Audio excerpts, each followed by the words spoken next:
CTV News with Mitsumi Takahashi. Good evening. 2 weeks into the war in the Middle East, the Strait of Hormuz is blocked. The oil tankers can't get through. And the price of gas, already expensive, is expected to jump again this weekend. It could hit $1.91 a litre by Sunday. Matt Gilmore reports. The sudden jump in gas prices is hitting Montrealers hard. For this cab driver, eating the extra cost of fuel is cutting into his already razor-thin margins. For others, it's just another unwelcome expense. We're obviously not very happy about the price of gas, and we certainly feel we're held hostage by what's going on with the United States and what's happening with the war. The war has choked off the world's oil supply. Gas prices are up between 20 and 24 cents a litre since the start of the conflict. Diesel is up almost 50 cents a litre. Diesel is the global workhorse. Gas price expert Dan McTagg says the impacts will go far beyond the pump. All transport forms are going to be looking for more money because they can't absorb these costs. The Quebec Truck Drivers Association says there are surcharges built into their contracts that allow them to pass along the extra fuel costs. The impact is obviously for the consumer. The first image that we always have in the grocery bag that goes up. But there is much more involved in the manufacturing sector, in the agricultural sector. Based on global commodity prices, McTagg is predicting another 10 to 15 cent increase at the pump by Sunday. Whether you drive or not, or whether you drive an EV or not, this is going to affect the cost of everything. And frustrated drivers are taking it on the chin. I mean, we got no choice. There's no options, right? So we just have to see what happens, and hopefully this thing ends soon. As the war intensifies, Donald Trump is trying to spin rising oil prices as a positive for the U.S. Posting on Truth Social, the U.S. is the largest oil producer in the world by far. So when prices go up, the United States makes a lot of money. It's going to be a little bit painful for a while, and it's just all open-ended, so it's confusing. Matt Gilmore, CTV News. A man is in critical condition after he was hit by his own vehicle. Police were called to a residential street in Côte-des-Neiges this morning. Police say the man was found trapped by the car and there was a minor inside the vehicle. Laurence Brisson-Debreuil reports. A 54-year-old man was rushed to the hospital after he was struck by and trapped under his own vehicle. Police received a 911 call around 8:30 Friday morning. When officers arrived at the intersection of Darlington and Brighton Avenues in the Côte-des-Neiges neighborhood, they found the man unconscious in the middle of the street. For unknown reason, he was outside his car and then he got under his car. He was taken to hospital in critical condition. A minor who was inside the vehicle at the time was not injured, but was also taken to hospital as a precaution. Officers are speaking with witnesses and reviewing surveillance footage. The exact circumstances of the collision are still under investigation. Laurence Brisson-Debreuil, CTV News. The suspect in the murder yesterday of a dépanneur owner had been convicted of killing before. He'd already served time for killing a woman in British Columbia. 35-year-old Xavier Gelatli was charged today with first-degree murder. 55-year-old Chong Woo Kim was stabbed to death in his dépanneur in the Plateau yesterday morning. Gelatli had served time in prison for fatally stabbing a woman in Vancouver in 2012. He's due back in court May 4th. 8 youths have been arrested. It's in connection with an assault on a security guard at a convenience store in Repentigny. Video of the assault has been circulating on social media.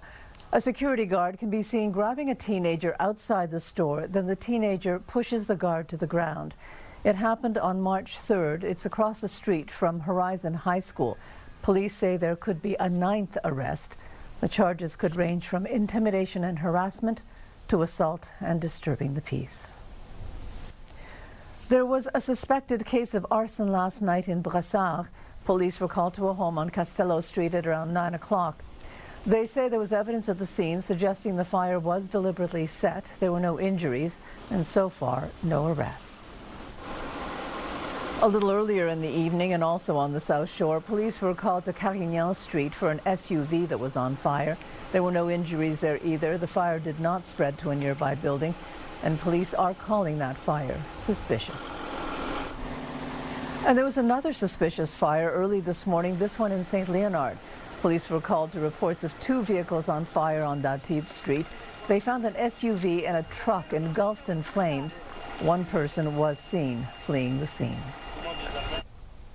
The Maisonneuve-Rosemont hospital is badly in need of repairs, and today the doctors, staff and patients called for money to be set aside in the upcoming Quebec budget. They say they need $300 million. Suida Rassi reports. It's one of Quebec's largest hospitals, but Hôpital Maisonneuve-Rosemont has been slowly falling apart. It's a hospital that's nearing its end of functionality. While work in the parking lot is underway, inside this hospital, nothing is moving. In the past years, there have been several setbacks. That's why this coalition that includes doctors, unions, and patients is demanding clear financial commitments over the next 8 years, starting with $300 million next year so that work can finally start inside. And what we're doing right now is delaying the Maisonneuve-Rosemont project, generating extra costs. The hospital's crumbling infrastructure is creating serious problems.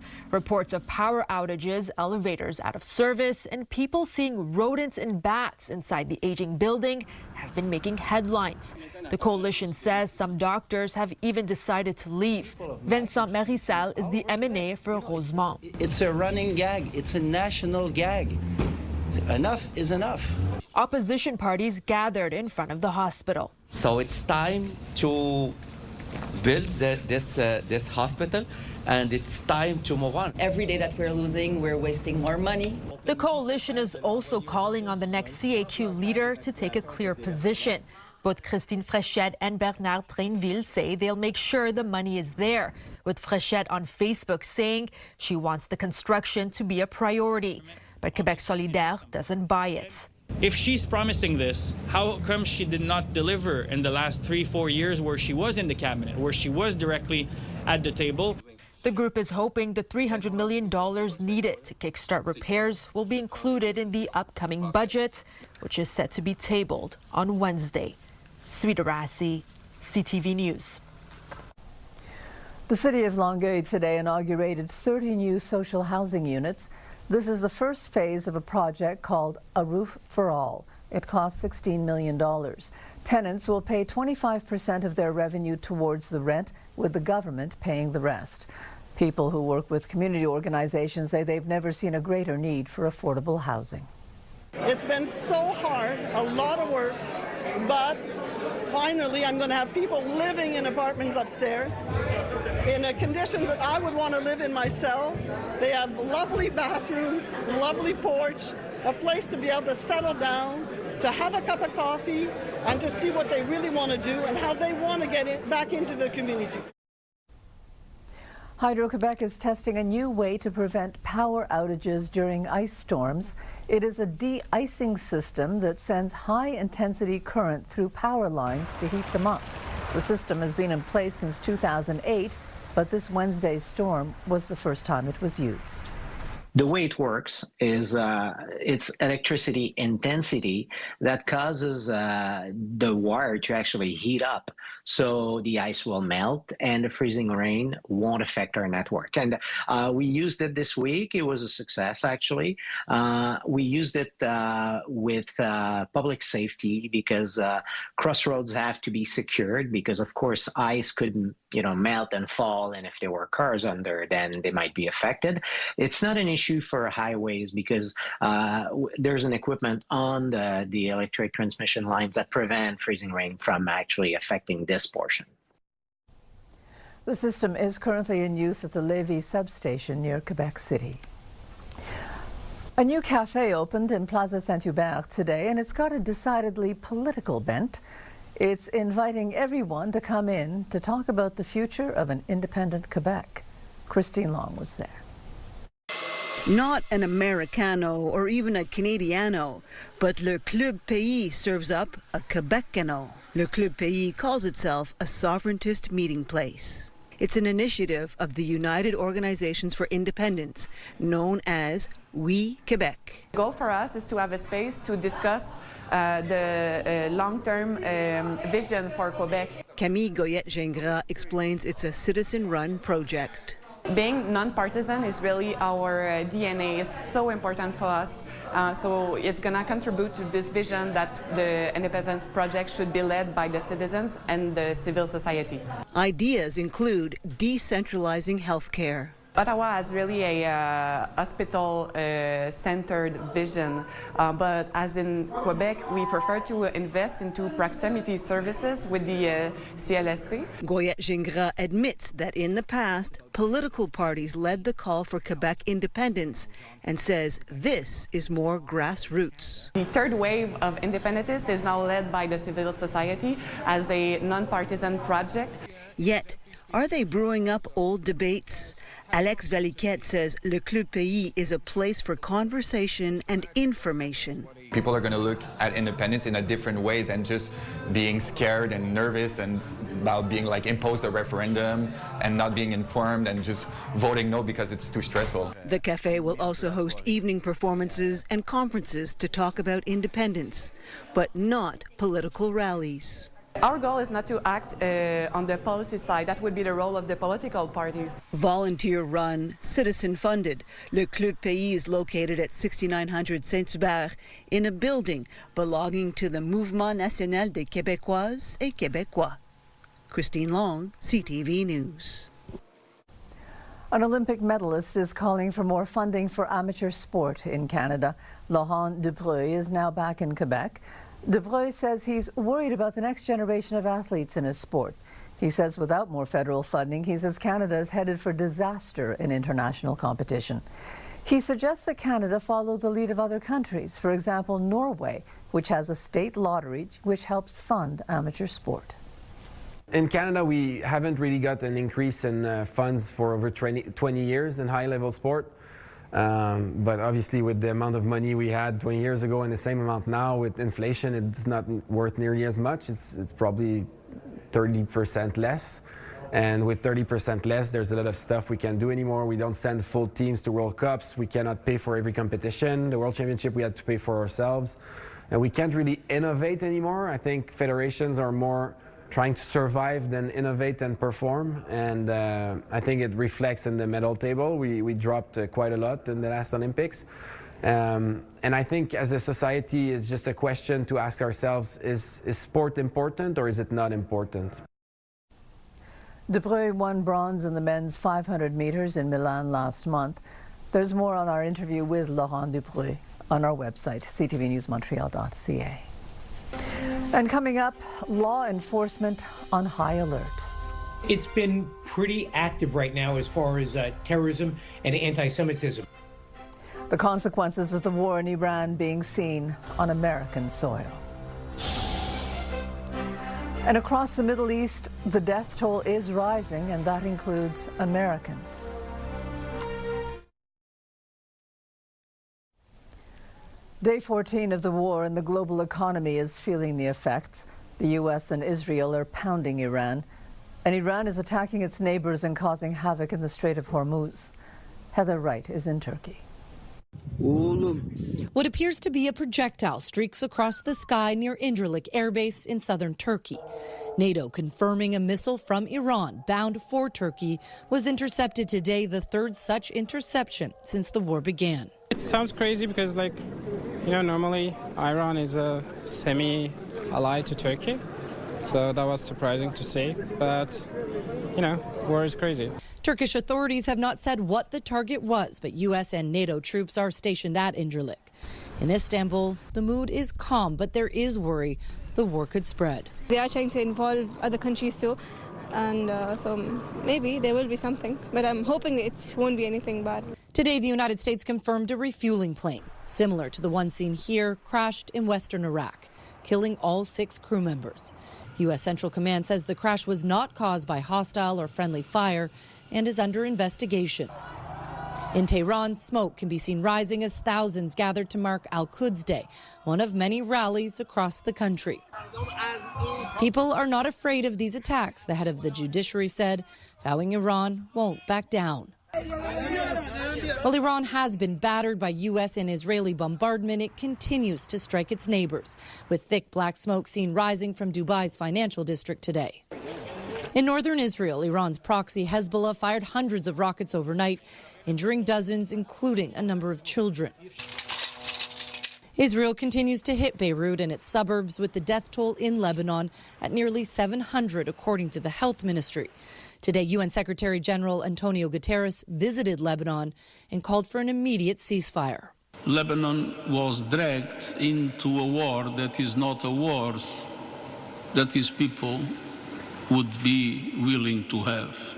The exact death toll of this conflict is still not clear, but government officials and UN agencies believe as many as 2,000 people have been killed and millions displaced, the majority in Iran and Lebanon. Heather Wright, CTV News, Istanbul. Meanwhile, the United States is on high alert. Yesterday, there were 2 attacks just hours apart. One at a school shooting in Virginia, the other a synagogue attack in Michigan. Perry Russum has more. The FBI investigating 2 separate terrifying attacks, an ROTC instructor shot and killed in Virginia, and a synagogue attacked in Michigan. Yesterday's attack was anti-Semitism. It was hate, plain and simple. In West Bloomfield Township, Michigan, the FBI is searching for a motive in what they're calling a targeted act of violence against the Jewish community. Police say Ayman Mohammed Ghazali was killed after crashing his truck into Temple, Israel, exchanging gunfire with security guards. At the time, the synagogue was also a school. 140 young children evacuated, none of them hurt.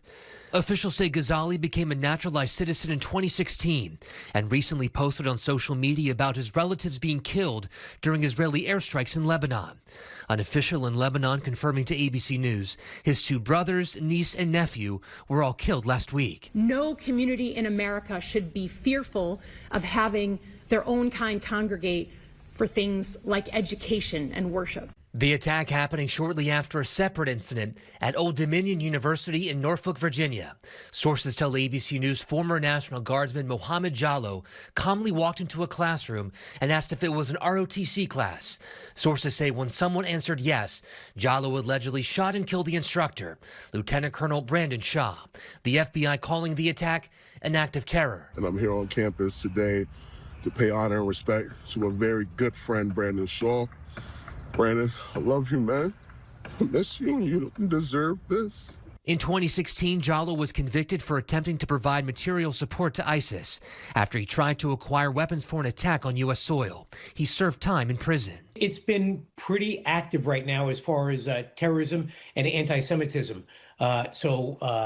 Moving forward, law enforcement, FBI, they've got their hands full doing both protection and also proactive investigation, trying to stop this before it happens. The shooter in Virginia was stopped and killed by students inside that ROTC class. 2 of them were injured. Perry Russum, ABC News, New York. Prime Minister Mark Carney was in northern Norway today for a NATO military exercise.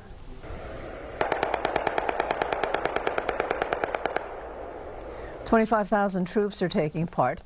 The joint exercise focuses on NATO military abilities to defend the Arctic.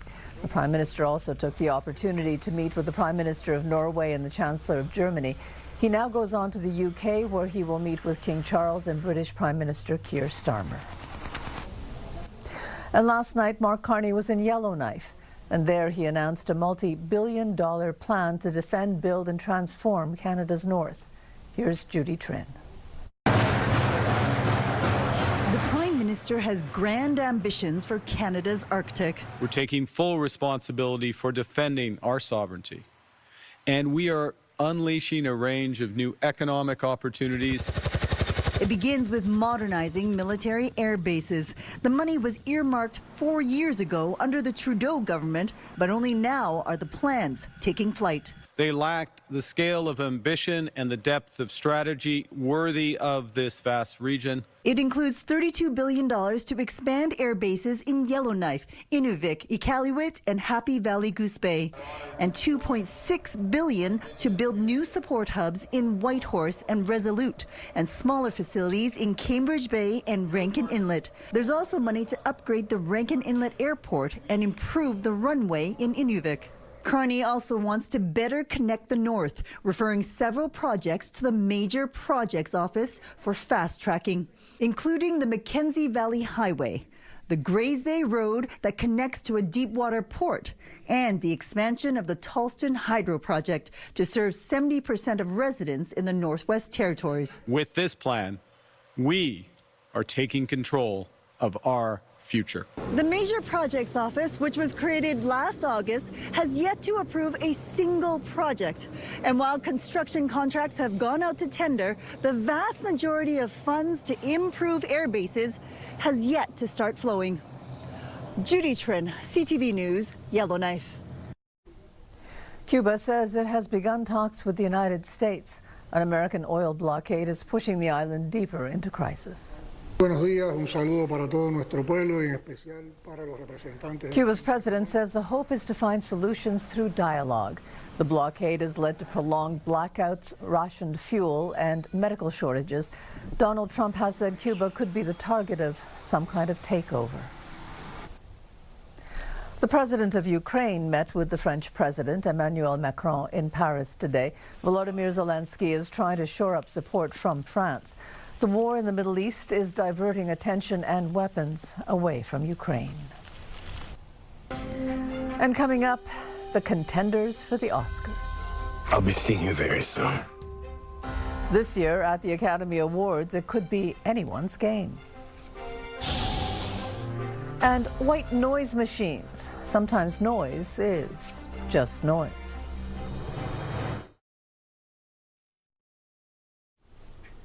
It seems a good night's sleep is hard to come by. A lot of people turn to white noise machines. But a new study finds they might actually worsen sleep, not improve it. Jonathan Jarry is with the McGill Office for Science and Society. Hi, Jonathan. Hi. And you have dressed for the topic. Nice. Indeed. We're going to talk about sleep, so there we go. Right. Jammies and slippers. That's what we're calling for. Almost. Okay, so there is white noise. There's also pink noise, which I wasn't aware. So what are we talking about here? So white noise is a type of continuous noise. Many of our viewers will remember turning an old TV set to a dead channel, seeing the snow on screen, hearing the shh sound. That is white noise. It is equally intense in the bass region as it is in the treble region. But there are variations on it. One of them is pink noise, which is loudest in the bass, but it gets less and less loud as the pitch goes up. So the sound of a waterfall is pink noise. It's booming. It sounds a bit more natural than TV static. And people use these sounds to sleep either by buying a white noise generator or these days by downloading a dedicated app on their phone or playing one of the many and very popular continuous noise videos on YouTube. So how is this noise supposed to help us sleep? We don't know for sure. There are three hypotheses. Number one, that there's something inherently lulling about the noise that puts everyone to sleep. Number two, that there's nothing inherent about it, but you train your brain to anticipate sleep when you hear the sound, much like Pavlov and his dogs. And number three is that it masks loud noises. So you wake up because a truck outside your window is much louder than silence, but if instead of silence you play white noise, that volume gap won't be as large and you won't wake up. So those are the three theories on how this might work. So they tested for this. How did they do that? So recently, the study came out. They brought 25 healthy young adults to a sleep lab for a week. Each night the conditions were changed. There was silence or there was disruptive sounds like a crying baby and cars and helicopters played through speakers. And participants either had no protection from these noises or they had cheap foam earplugs or they heard pink noise piped in from ceiling speakers. A ton of things were measured. The scientists were surprisingly meticulous. It was a well-done study. So what did they find? So this really surprised me. When pink noise was played, either on its own or to mask disruptive environmental noises, people on average spent less time in the deeper, more restorative parts of sleep and more time in a more superficial stage. So it actually made their sleep less restful. So what are we saying then? That noise is just noise regardless of what color it might be? So, I mean, white noise has been studied before. The results were often positive, but the studies were really genuinely bad. This study is quite thorough, but it was very limited in time, right? 25 participants, each one got to experience the pink noise for 3 nights over the course of a week. Would their brain get used to it after a few weeks? We don't know. But right now, based on this study, it does seem that noise is noise, and noise isn't great when we're trying to catch some shut-eye. So, Jonathan, overall, what have we learned from this study? Is there any point in using these noise machines? It's hard to be prescriptive based on this evidence, especially since so many sleep aids have issues. I've talked before on the show about the alleged link between Benadryl and dementia. The evidence has major issues, but doctors are being careful, as they should be.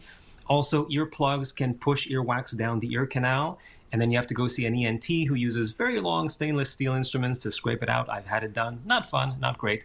It's easy to tell people, just turn off your devices before sleep, buy heavy curtains, but 1 in 2 Canadians has trouble sleeping, and we need better solutions than those. For now, though, I would say don't believe the hype on white noise as a sleep aid. It may worsen your sleep. Okay. Thank you very much for this, Jonathan, and good night. Good night to you, too, and to everyone who's watching. Weather brought to you by Gratianscap's second pair is a gift event including designer frames. A second pair free for a limited time. Well, it's been a mixed weather bag this week. We've seen rain and we're about to see some more snow. But first, taking a look at our temperature. Right now, we're seeing -3 just north of Montreal in La Tuque in Quebec City, -1 over in Sherbrooke, and for those of us right here on the island, feeling a bit colder at -6 with light winds for those of us in Montreal. But checking in with our almanac, today we were expecting a high sitting right at freezing at 0. We did actually surpass that, so we made it up to +1. I want to take a second and chat about our record high for this day of the year, this time. Back in 1946 is when we hit our high of 12.2, and by the start of next week, we could be seeing a temperature in that realm, but we have a way to go before we get there. So here's what we're looking at tonight. A low of -1 along with cloudy skies and that 90% chance of snow that I mentioned. We are looking at the snow continuing for most of the weekend. So for tomorrow morning, we've got a wake up temperature at +1. Again, those periods of snow are expected to continue, and by afternoon, we're looking at a high of +2 as well. Checking in with our futurecast. So we see that this snow is coming over from the west. By midnight tonight, we do expect the Montreal area to be right in the thick of it. This system is going to be traveling across much of southern Quebec over the next several hours. We start to see it looking a bit more scattered by 7 a.m. tomorrow, jump to 7 p.m., and we see that system clearing out. So that should set us up in Montreal for a sunny start to our Sunday. So some good news there. We're looking at a high of -1 on Sunday. We do also have a chance of some more flurries coming in, roughly another centimeter that day. And then on Monday, we're looking at some pretty heavy rain. Get ready for that because we could see as much as 19 millimeters coming our way. Chateau Montebello is officially on the market. The resort is deep in debt and it's up for sale. Dave Charbonneau has more. Once considered one of the world's legendary hotels, the Chateau Montebello is now mired in tens of millions of dollars in debt. Really a fabulous little winter getaway. We did curling this morning. And the 100-year-old resort is officially for sale after the previous owner, a Chinese-based company, was forced to liquidate its assets. I hope whatever happens, they keep operating it the way they operate it now. I hope, the property can change hands, and if it's still operated as a Fairmont hotel, we may not even be able to tell as guests. This property, located between Montreal and Ottawa, is a full-scale resort. It includes 210 guest rooms, a golf course, a marina, and yacht club. For the nearby town, this hotel is a business lifeline. For us, we're kind of alive because of all the tourism that get generated by the Montebello Chateau. Pretty much 75% of our customers come from there. The court-appointed receiver is now managing the sale. No minimum price has been set. Sometimes properties need to change in order to survive, but I'm sure whoever purchases a property like this will preserve what makes it special. Probably for the best because there's gonna need new things and it needed a lot of renovation. The hotel remains open with management by Fairmont Hotels. For us, we see tourists and we know it's full. The running of the hotel is still the same. The service is the same. Fairmont is taking care of their people. So it's the shell that's having problem, but the inside and the running of the business is as if nothing else happened. The final sale is targeted for late July. Dave Charbonneau, CTV News. Hollywood's biggest night is Sunday. Chris Conley takes a look at the Oscar contenders. Sunday, the record-breaking super hit movie. That's the voice of the late Ernie Anderson, beloved ABC announcer. On the Love Boat. And the father of writer-director Paul Thomas Anderson. This is an announcement on Revolution. Whose meeting this moment, one battle after another, is now favored in Best Picture. Up for Oscar glory, just as writer-director Ryan Coogler and Sinners will be. On a night as uncertain and suspenseful as any in Academy Award history. I'll be seeing you very soon. Will One Battle also bring Sean Penn his third Oscar for supporting actor? Please, wasn't forced on us like that religion. Sinners' 73-year-old Delroy Lindo's nomination put a jolt into this category, where the pick had been 74-year-old Stellan Skarsgård from Norway's Sentimental Value. Now it might be Penn for the hat trick. Supporting actress as the fire and ice of the electrifying Tiana Taylor in One Battle After Another. You want your power over me the same reason you want your power over the world? While Amy Madigan's second Oscar nom, 40 years after her first, is for Weapons. Oh, no, it's not serious. Nothing terminal. It's just a touch of consumption. Playing a horror villain that's inspired memes and Halloweens. It's an offbeat but potent candidacy. You fool.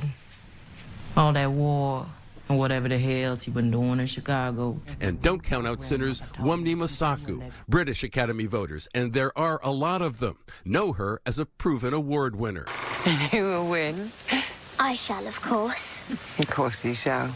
Expect Ireland's Jessie Buckley to win Best Actress for Hamnet, her character's grief at the loss of a child transforming into wonder, a portrayal of the unexpected ways art can heal the heartbroken. I was a ghost, I was alone. And K-pop Demon Hunters looks to be golden in both Best Song and Animated Feature. Best Actor. Woo! Oscars already loved One Battle's Leo in the past. This is you? Yeah, the chosen one. It's a nice picture, right? So a revved-up Timothée Chalamet looked to be a lock for Marty Supreme, which runs on his high-octane jet fuel. But Brazil's Wagner Moura brings to The Secret Agent the cool charisma of an old-school movie star. What'll you have? Character actor or leading man? You boys twins?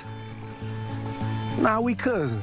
Hey, why choose one when you can have both? Because that's Sinners' Michael B. Jordan as the twins Smoke and Stack, an acting tour de force from the now 39-year-old who began his career while still in high school on All My Children. A chance for victory and a full circle moment. Chris Connolly, ABC News, Los Angeles. And coming up, blood clots, they can be deadly. It was this, and I just couldn't breathe properly, and that's when I called 911. Now, new tests on medications that are designed to help. And 3D printers that can build an entire community of homes. What's on Montreal? Brought to you by Tanguay, your comfort zone. This weekend is all about the Oscars, planning your dream home, and a party that celebrates the 80s and 90s. Lace up those roller skates and get ready for a night of throwback hits at the 80s and 90s Roller Rewind. That's Saturday night at La Rink Arena. Hollywood's finest will walk the red carpet at the Oscars on Sunday night. You can join in the fun at the Oscars watch party at Cinéma du Parc or watch it live on CTV starting at 6:30. The National Home Show is in town until Sunday. Find everything you need to renovate and redecorate your dream home. That's at the Palais des Congrès. Or get a head start on St. Paddy's Day celebrations in Rawdon. From Friday until Sunday, enjoy 3 days of festivities, including a parade. For a night of laughs, comedian Derek Seguin will be performing at the Comedy Nest. His final show is late Saturday night. For What's on Montreal, I'm Lauren Fernandez.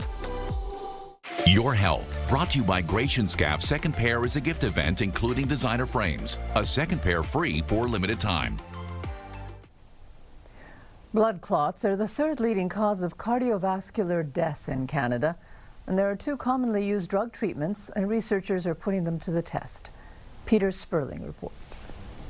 I probably would have died. Janice Duval's quick actions likely saved her life. It was this,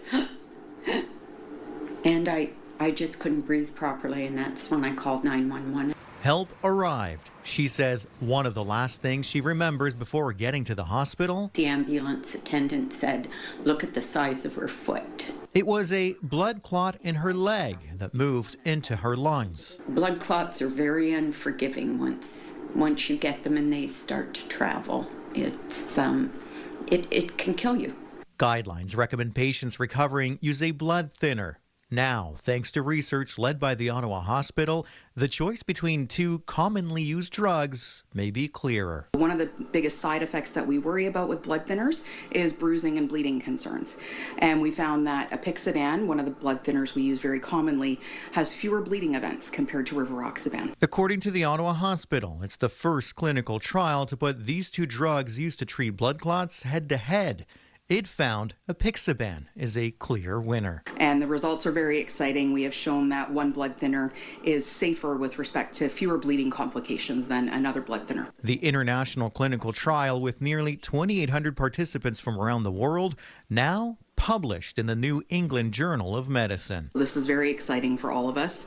This is something that we feel will change clinical practice guidelines. The hospital says the research is important for physicians and patients like Duval. I think it's wonderful. Peter Sperling, CTV News. Thank you. Mayor Soraya Martinez-Ferrada is headed to South Korea and with aims to strengthening economic and cultural ties. The mayor will lead a 50-member delegation on a 5-day visit to Seoul and Busan. The plan is to promote Montreal's expertise in creative technologies. The group will also take the opportunity to explore different solutions to improve services, urban planning using AI. Pierre Poilievre is back on the road. This time he's making his first visit to the United States. And he says he will push for free trade in the auto sector. Annie Bergeron-Oliver has more. Pierre Poilievre kicked off his tour today, promising to fight for a tariff-free auto sector. We need to regain access to the United States market with a plan that will be good for Canada and realistic on the other side of the river. Between tariffs, CUSMA negotiations, and the war in Iran, polls show the Canada-U.S. relationship is more important to voters than ever before. And experts say the opposition leader seems to be trying to show Canadians he's listening. Since just before and after the election, he's been trying to change the subject largely, try to get Canadians to focus on other issues that are maybe more domestic in nature. And I think this is an attempt to insert himself into the story in a way he hasn't. And that, some say, is good for Poilievre's personal brand and for Canada as it works to reverse Trump's protectionist trade policies. I think it's good for Pierre Poilievre personally. I think it's good for the country to have people who speak in a slightly different language about world affairs and their ideological predisposition to be in the United States talking about the Canada-U.S. relationship. Poilievre is skipping Washington. I'll leave the negotiating up to our government. Choosing instead to hold meetings with business and political leaders in 3 major states, Texas, New York, and Michigan. He's obviously looking at the polls. He knows how he compares in public opinion to Mark Carney, and he's trying to counter that. Poilievre's visit comes as he tries to regain some of the momentum he had going into the last election before the U.S. president started talking about the annexation of Canada. Annie Bergeron-Oliver, CTV News, Ottawa. Business News brought to you by Au Vieux de Louvre, where memories and meals come together. The Canadian economy lost about 84,000 jobs in February, and that came as a surprise for many economists. Morella Fernandez has more. That kicked the unemployment rate up to 6.7%. The majority of the jobs lost were in the private sector. Young workers are feeling this the most. Employment fell 1.7% for Canadians 15 to 24. Both wholesale and retail jobs were lost, and Quebec lost the most jobs in February, followed by BC. Here are the closing numbers for the day. The Canadian dollar is down to 72.84. West Texas Intermediate is up another $2 to 98.04. Western Canadian Select up close to $8 to 79.96. And the TSX lost another 298 points today. Those are your business headlines. I'm Morella Fernandez. 3D printing could reshape the future of home construction, but experts say it could take years before it becomes common in the building industry. Sanjay Maru has more. That was good. Layer by layer, a robotic printer puts down cement, forming the walls of what could one day be someone's home. This form of construction using 3D printing was the focus of a conference at the University of Windsor Monday, bringing together engineers, researchers, and builders. There's no accident or injury involved because nobody working there. There's a lot of flexibility in terms of architectural benefit. You can print any shape, anything. Not to mention, according to proponents, it can build structures faster and at a comparable cost. So with all of those benefits, why isn't this the new standard? Canada is a little bit slow to adopt, right? So regulatory is the biggest problem. Lee Newman is the CEO of Artec, the contractor for a 3-story student housing building going up at the University of Windsor. He says one of the biggest barriers to wider adoption is the lack of building codes for 3D printed construction, and he estimates it will take about a decade for governments to catch up. Part of the benefit we have in Canada, leading the way with this technology is to really put Canada on the map for what can be done following regulatory compliance and code. But building codes are not the only hurdle. Experts say the way housing is approved and built in Canadian cities can also slow the pace of change. According to the World Bank, Canada ranks second to last out of 35 countries for how long it takes to get approval for construction projects. Tied to that is a question about the way in which culture changes and the sort of level of acceptance of change of different kinds of builds. And until that change comes, some researchers say Canada will fall behind other countries where 3D printed housing is already being built at a much larger scale. We don't use much in Canada, unfortunately, but if you go to US, they're printing the whole community. Sanjay Maru, CTV News. There's a warning about hackers using the Hydro-Quebec logo to defraud people. Now, Kelly, they believe these hackers are linked to Iran. Well, Mitsumi, that's according to a report from cybersecurity firm Flare. It says fraudsters use email and text to claim Hydro-Quebec needs to issue refund for overpayment. Now, if someone clicks on that, it sends them to a website where they're asked to enter personal details and credit card information. Hydro-Quebec says it never issues refunds via text message or email. And we'll have more on that tonight, plus the results from the Rocket game where they look to widen their lead on top of the North Division. Thanks very much, Kelly. And coming up, police have a secret weapon. She's definitely doing her job and she's doing it great. Her name is Piper, and her game is technology. Stay with us. We've got another full night of great shows for you right here tonight on CTV. Download the CTV News app and stay on top of local stories as they unfold. Increasing number of abandoned buildings. Customize your feed and watch live wherever you are. CTVMontreal.ca, your home for news. A dog named Piper has been trained to find digital devices that officers sometimes miss.